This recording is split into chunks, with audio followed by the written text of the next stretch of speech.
Hi hello ನಮಸ್ತೆ ಎಲ್ಲರೂ ಹೇಗಿದ್ದೀರಾ? ನೀವೆಲ್ಲರೂ ಚೆನ್ನಾಗಿದ್ದೀರಾ ಅಂತ ಅಂದ್ಕೊಂಡಿದ್ದೀನಿ. ಹಾಗೆ ನಾನು ಕೂಡ ಚೆನ್ನಾಗಿದ್ದೀನಿ ಅಂತ ಹೇಳ್ತಾ ಇವತ್ತಿನ ಕುಕ್ಕಿಂಗ್ ವ್ಲಾಗ್ನ ಸ್ಟಾರ್ಟ್ ಮಾಡ್ತಿದ್ದೀನಿ. ಈ ಚಳಿಗೆ ಫಿಶ್ ಫ್ರೈ ಮತ್ತು ಪೆಪ್ಪರ್ ರಸಮ್ ಮಾಡಿಕೊಂಡ್ರೆ ಹೇಗಿರುತ್ತಲ್ವ, ಕಾಂಬಿನೇಷನ್ ತುಂಬ ಚೆನ್ನಾಗಿರುತ್ತೆ. ಹಾಗಾಗಿ ನಾನು ಮನೇಲಿ ಪೆಪ್ಪರ್ ರಸಮ್ ಮತ್ತು ಫಿಶ್ ಫ್ರೈ ಮಾಡಿದೆ. ಫಿಶ್ ಫ್ರೈ ಅಂತೂ ಪರ್ಫೆಕ್ಟಾಗಿತ್ತು, ಮಸಾಲೆ ಎಲ್ಲನೂ. ಬನ್ನಿ ಹಾಗಾದರೆ ಫಿಶ್ ಫ್ರೈ ಮತ್ತು ರಸಮ್ ಯಾವ ಥರ ಮಾಡೋದು ಅಂತ ನೋಡೋಣ. ನಾನಿಲ್ಲಿ ಒಂದು ಬೌಲ್ ಇಟ್ಕೊಂಡಿದ್ದೀನಿ. ಆ ಬೌಲ್ಗೆ ಕೆಂಪು ಮೆಣಸಿನ್ಕಾಯಿ ಪುಡಿ ಹಾಕ್ಕೊಂಡಿದ್ದೀನಿ, ಅಂದರೆ ಕಾಶ್ಮೀರಿ ಚಿಲ್ಲಿ ಪೌಡರು.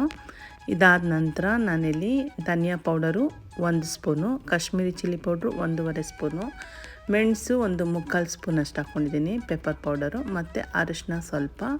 ಇದಾದ ನಂತರ ರುಚಿಗೆ ತಕ್ಕಷ್ಟು ಉಪ್ಪು ಸೇರಿಸ್ಕೊಂಡಿದ್ದೀನಿ. ಆಮೇಲೆ ಸ್ವಲ್ಪ ಕೊಬ್ಬರಿ ಎಣ್ಣೆನ ಸೇರಿಸ್ಕೊಂಡಿದ್ದೀನಿ. ಕೊಬ್ಬರಿ ಎಣ್ಣೆ ಕೂಡ ಚಳಿಗೆ ಗಟ್ಟಿ ಆಗಿಬಿಟ್ಟಿದೆ, ಎಷ್ಟು ಪ್ರೆಸ್ ಮಾಡಿದ್ರೂ ಬರೋದೇ ಇಲ್ಲ ಅನ್ನೋತ್ತೆ. ಕೊಬ್ಬರಿ ಎಣ್ಣೆ ಹಾಕ್ಕೊಂಡಿದ ನಂತರ ನಾನಿಲ್ಲಿ ಅರ್ಧ ನಿಂಬೆಹಣ್ಣಿನ ಜ್ಯೂಸ್ ಹಾಕ್ಕೊಂಡಿದ್ದೀನಿ. ಇದು ದೊಡ್ಡದು, ಚಿಕ್ಕ ನಿಂಬೆಹಣ್ಣಿದ್ರೆ 1 ಹಾಕ್ಕೊಳ್ಳಿ, ಹುಳಿಯಾಗಿ ಚೆನ್ನಾಗಿರುತ್ತೆ ಫಿಶ್ ಫ್ರೈ. ಇದಾದ ನಂತರ ಎಲ್ಲನೂ ನೀಟಾಗಿ ಮಿಕ್ಸ್ ಮಾಡ್ಕೊಳ್ಬೇಕು.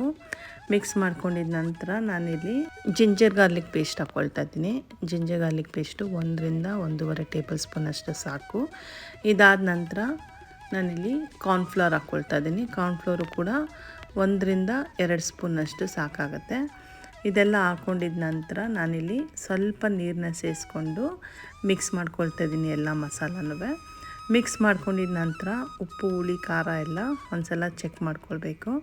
ಏನಾದರೂ ಕಮ್ಮಿ ಇದ್ದರೆ ನೀವು ಇವಾಗ ಆ್ಯಡ್ ಮಾಡ್ಕೊಳ್ಬೋದು, ಯಾಕಂದರೆ ಆಮೇಲೆ ಮೀನು ಸೇರಿಸಿದ ನಂತರ ನಾವು ಅದನ್ನ ರುಚಿ ನೋಡೋಕ್ಕೂ ಆಗೋಲ್ಲ ಮತ್ತು ಆ್ಯಡ್ ಮಾಡ್ಕೊಳ್ಳೋಕ್ಕೂ ಆಗೋದಿಲ್ಲ. ನೋಡಿ, ಇಷ್ಟು ಕನ್ಸಿಸ್ಟೆನ್ಸಿ ಇದ್ದರೆ ಸಾಕು, ತುಂಬ ತೆಳುಗೂ ಇರಬಾರ್ದು, ತುಂಬ ಗಟ್ಟಿನೂ ಇರಬಾರ್ದು. ನಾನಿಲ್ಲಿ ಮೀನನ್ನ ಚೆನ್ನಾಗಿ ತೊಳೆದು ನೋಡಿ ಈ ಥರ ಒಂದೊಂದು ಮೀನಿಗೂ ಕಟ್ಟೊಟ್ಕೊಂಡಿದ್ದೀನಿ. ನಾವು ಮಸಾಲೆ ಹಚ್ಕೊಳ್ಳುವಾಗ ಎಲ್ಲ ಮೀನುಗಳಿಗೂ ನೀಟಾಗಿ ಈವನಾಗಿ ಮಸಾಲೆ ಅಪ್ಲೈ ಮಾಡ್ಕೊಳ್ಬೇಕು. ಇದರ ಅಪ್ಲೈ ಮಾಡಿ ನಾವು ಫ್ರೈ ಮಾಡಿ ತಿನ್ನುವಾಗ ಉಪ್ಪು ಹುಳಿ ಖಾರ ಎಲ್ಲ ಈವನ್ ಆಗಿರುತ್ತಲ್ವ, ತಿನ್ನುವಾಗ ಮಾತ್ರ ತುಂಬ ಚೆನ್ನಾಗಿರುತ್ತೆ. ನೋಡಿ, ನಾನು ಫಿಶ್ಗೆ ಎಲ್ಲದಕ್ಕೂ ಮಸಾಲೆ ಹಾಕ್ಕೊಂಡಿದ್ದಾಗಿದೆ. ಇದನ್ನ ಇನ್ನು ಮ್ಯಾರಿನೇಟ್ ಮಾಡೋಕ್ಕೆ ಬಿಡಬೇಕು. ಅಲ್ಲಿವರೆಗೂ ನಾನು ರಸಮ್ ಮಾಡ್ಕೊಳ್ತೀನಿ, ಅಷ್ಟರೊಳಗೆ ಇದು ಮ್ಯಾರಿನೇಟ್ ಆಗಿರುತ್ತೆ. ಇವಾಗ ರಸಮ್ಗೆ ನಾನಿಲ್ಲಿ ಟೊಮೊಟೊ ಹಣ್ಣು ತೊಗೊಂಡಿದ್ದೀನಿ. ಟೊಮೊಟೊ ಹಣ್ಣನ್ನ ಚೆನ್ನಾಗಿ ಕೈಯಲ್ಲೇ ಕಿವುಚಿ ನಾನು ಅದರದ್ದು ಸಿಪ್ಪೆ ಎಲ್ಲ ತೆಗೆದು ಬರೀ ಟೊಮೊಟೊ ಜ್ಯೂಸ್ ಮಾತ್ರ ತೆಗೆದಿಟ್ಕೊಂಡಿದ್ದೀನಿ. ಅದಕ್ಕೆ ಸ್ವಲ್ಪ ಹುಣಸೆ ಹಣ್ಣಿನ ರಸ ಕೂಡ ಸೇರಿಸ್ಕೊಳ್ತಾ ಇದ್ದೀನಿ. ಇವೆರಡು ಒಂದು ಕಡೆ ಸಪ್ರೇಟಾಗಿ ಇಟ್ಕೊಳ್ಳೋಣ. ಇದಾದ ನಂತರ ನಾನಿಲ್ಲಿ ಮಿಕ್ಸಿ ಜಾರ್ ತೊಗೊಂಡಿದ್ದೀನಿ. ಅದಕ್ಕೆ 1 ಟೇಬಲ್ ಸ್ಪೂನಷ್ಟು ಮೆಣಸು, ಕಾಳು ಮೆಣಸು ತೊಗೊಂಡಿದ್ದೀನಿ. ಇದಾದ ನಂತರ 1.5 ಸ್ಪೂನಷ್ಟು ಜೀರಿಗೆ ಹಾಕ್ಕೊಳ್ತಾ ಇದ್ದೀನಿ. ಜೀರಿಗೆ ಮೆಣಸು ಸೇರಿಸ್ಕೊಂಡಿದ ನಂತರ ನಾನಿಲ್ಲಿ 1 ಸ್ಪೂನಷ್ಟು ಧನಿಯಾ ಬೀಜ ಸೇರಿಸ್ಕೊಳ್ತಾ ಇದ್ದೀನಿ. ನಂತರ ಸ್ವಲ್ಪ ಇಂಗು ಸೇರಿಸ್ಕೊಳ್ತಾ ಇದ್ದೀನಿ. ಅದಾದ ನಂತರ ನಮ್ಮ ಖಾರಕ್ಕೆ ಎಷ್ಟು ಬೇಕೋ ಅಷ್ಟು ಮೆಣಸಿನ್ಕಾಯಿ, ನಂತರ ಮೆಂತ್ಯ 8ರಿಂದ 10 ಕಾಳಷ್ಟು ಸಾಕು.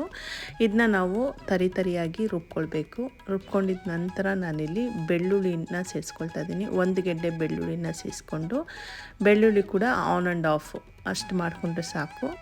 ನೋಡಿ, ಈ ಹದದಲ್ಲಿರಬೇಕು ಪೆಪ್ಪರ್ ರಸಮ್ ಪೌಡ್ರು. ಇದು ಕೂಡ ಒಂದು ಕಡೆ ಎತ್ತಿಟ್ಕೊಳ್ಳೋಣ. ಇವಾಗ ನಾನು ಒಂದು ಮಡಿಕೆ ಇಟ್ಕೊಂಡಿದ್ದೀನಿ ಸ್ಟವ್ ಮೇಲೆ. ಮಡಿಕೆ ಕಾದ ನಂತರ ಸ್ವಲ್ಪ ಎಣ್ಣೆ ಸೇರಿಸ್ಕೊಳ್ತಾ ಇದ್ದೀನಿ. ಎಣ್ಣೆ ಸೇರಿಸ್ಕೊಂಡಿದ ಮೇಲೆ ನಾನಿಲ್ಲಿ ಸಾಸಿವೆ ಸೇರಿಸ್ಕೊಳ್ತಾ ಇದ್ದೀನಿ. ಸಾಸಿವೆ ಚಿಟ್ಗುಟ್ಟಿದ ನಂತರ 1 ಒಣಮೆಣ್ಸಿನ್ಕಾಯಿ ಹಾಕ್ಕೊಳ್ತಾ ಇದ್ದೀನಿ ಖಾರಕ್ಕೆ. ಮೆಣಸಿನ್ಕಾಯಿ ಸೇರಿಸ್ಕೊಂಡಿದ ನಂತರ ಕರಿಬೇವಿನ ಸೊಪ್ಪನ್ನ ಸೇರಿಸ್ಕೊಳ್ತಾ ಇದ್ದೀನಿ. ಕರಿಬೇವಿನ ಸೊಪ್ಪು ಸೇರಿಸ್ಕೊಂಡಿದ ನಂತರ ನಾವೇನು ಪುಡಿ ಮಾಡಿ ಇಟ್ಕೊಂಡಿದ್ವಲ್ಲ ಪೆಪ್ಪರ್ ರಸಮ್ ಪೌಡ್ರು, ಅದನ್ನು ನಾನಿವಾಗ ಸೇರಿಸ್ಕೊಳ್ತಾ ಇದ್ದೀನಿ. ಇದು ಸ್ವಲ್ಪ ಹುರ್ಕೊಳ್ಬೇಕು, ಯಾಕಂದರೆ ನಾವು ಇದು ಯಾವುದೂ ಹುರ್ಕೊಂಡಿಲ್ಲ ಅಲ್ವಾ, ಹಂಗೆ ಪುಡಿ ಮಾಡ್ಕೊಂಡ್ವಲ್ಲ, ಹಾಗಾಗಿ 1-2 ನಿಮಿಷ ಹುರ್ಕೊಂಡ್ರೆ ಸಾಕು.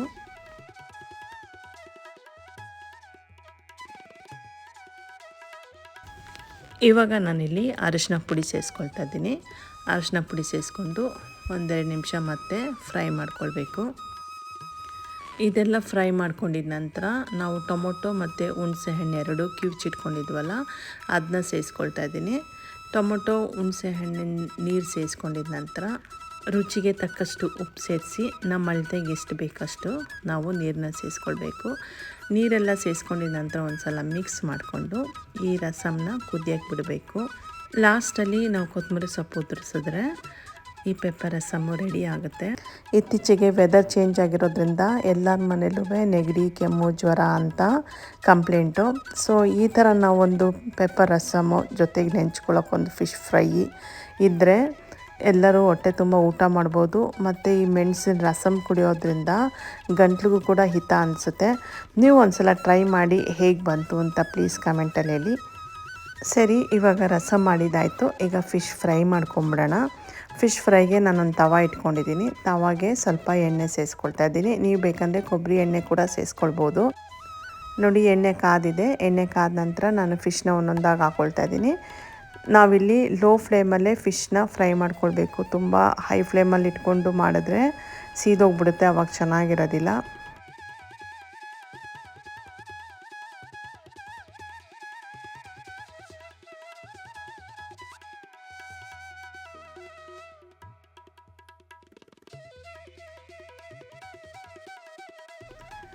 ಇವಾಗ ಒಂದು ಸೈಡ್ ಫ್ರೈ ಆಗಿದೆ, ಇನ್ನೊಂದು ಸೈಡು ನಾವು ತಿರುಗಿಸಿ ಫ್ರೈ ಮಾಡಿಕೊಂಡ್ರೆ ಫಿಶ್ ಫ್ರೈ ರೆಡಿ ಆಗುತ್ತೆ. ಈ ಥರ ನೀವು ಕೂಡ ಫಿಶ್ಗೆ ಈ ಮಸಾಲೆ ಹಾಕ್ಕೊಂಡು ನೋಡಿ, ತುಂಬ ಚೆನ್ನಾಗಿರುತ್ತೆ. ಈ ರಸಮ್ಗಂತೂ ಈ ಫಿಶ್ ಫ್ರೈ ಕಾಂಬಿನೇಷನ್ನು ತುಂಬ ಚೆನ್ನಾಗಿತ್ತು. ನೀವು ಒಂದು ಸಲ ಖಂಡಿತ ಟ್ರೈ ಮಾಡಿ ನೋಡಿ. ಎರಡು ಸೈಡೂ ಫಿಶ್ನ ತಿರುಗಿಸಿದ್ರೆ ಫಿಶ್ ಫ್ರೈ ರೆಡಿ ಆಗಿಬಿಡುತ್ತೆ. ನೋಡಿದ್ರಲ್ಲ, ಹಾಗಾದರೆ ಈ ಫಿಶ್ ಫ್ರೈ ಮತ್ತು ರಸಮ್ ಯಾವ ಥರ ಮಾಡೋದು ಅಂತ. ನಿಮಗೂ ಈ ರೆಸಿಪಿ ಇಷ್ಟ ಆಗಿದೆ ಅಂತ ಅಂದ್ಕೊತೀನಿ. ಹಂಗೆ ಇಷ್ಟ ಆಗಿದ್ದರೆ ಪ್ಲೀಸ್ ನನ್ನ ಚಾನಲ್ನ ಸಬ್ಸ್ಕ್ರೈಬ್ ಮಾಡ್ಕೊಳ್ಳಿ. ಹಾಗೆ ನನ್ನ ವಿಡಿಯೋಗೊಂದು ಲೈಕ್ ಕೊಡಿ. ಮತ್ತು ಬೆಲ್ ಬಟನ್ನ ಒತ್ತೋದನ್ನ ಮರಿಬೇಡಿ. ಆವಾಗ ನಾನು ಯಾವುದೇ ವಿಡಿಯೋ ಹಾಕಿದ್ರು ಫಸ್ಟ್ ನೋಟಿಫಿಕೇಷನ್ ನಿಮಗೆ ಬಂದು ಸೇರುತ್ತೆ. ಇಲ್ಲಿವರೆಗೂ ನನ್ನ ವಿಡಿಯೋ ನೋಡಿದ್ದಕ್ಕಾಗಿ thank you and God bless you.